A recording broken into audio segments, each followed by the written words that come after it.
You may know that to perform neon jumps, you need the leg and arm parts. What you may not know is that you actually don't need the arm part for neon jumps in Mega Man X3. In this video, I'm going to show you what you need to do, what to pay attention to when doing these neons, and their practical uses. I assume that you understand how neons work in general, but check the video description for a good tutorial by Magnus Zero if you need to. To be able to do neons without the arm part, you need to get Zero Saber from the second Doppler stage. I know it sounds weird and counterintuitive, but not getting the arm part lets you use Zero Saber after charging to the second Buster level or the yellow charge.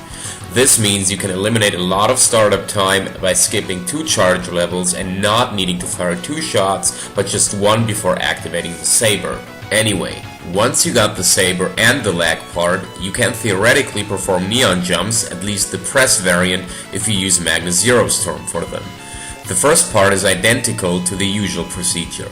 Charge your Buster fully, this time only until the yellow charge, and fire the charge shot. Next, jump, do an aerial dash, and while dashing, press both the attack and jump buttons at the same time, or during the same frame. Just as usual, you'll perform a double jump, which you can follow up by another aerial dash. Or at least, that's what you might think, because there is a problem. Your stored charge releases the Saber Slash, which has way too much end lag to actually make you jump higher. However, there is a way to cancel the Saber animation and make another aerial dash possible almost immediately.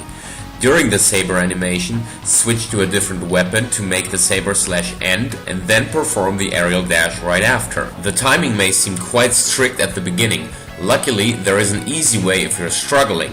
Should weapon hot swapping be too difficult to pull off, you can also just pause during the peak of the jump, select any weapon, unpause, and then the Saber Slash animation will be cancelled, letting you do another aerial dash comfortably. Now, what are practical uses of these neons without the arm part? Given how late in the game you can get Zero Saber, they are rather limited when it comes to item collection. As you can see in the video clip, you can get the armor part in Volt Catfish stage without ever obtaining the arm part, reducing the damage you take. In a game where some of the later bosses hit like a truck, this is greatly appreciated. Now you might say that you can also get the armor part by getting the lag enhancement chip and just using 2 aerial upward dashes, and you would be right.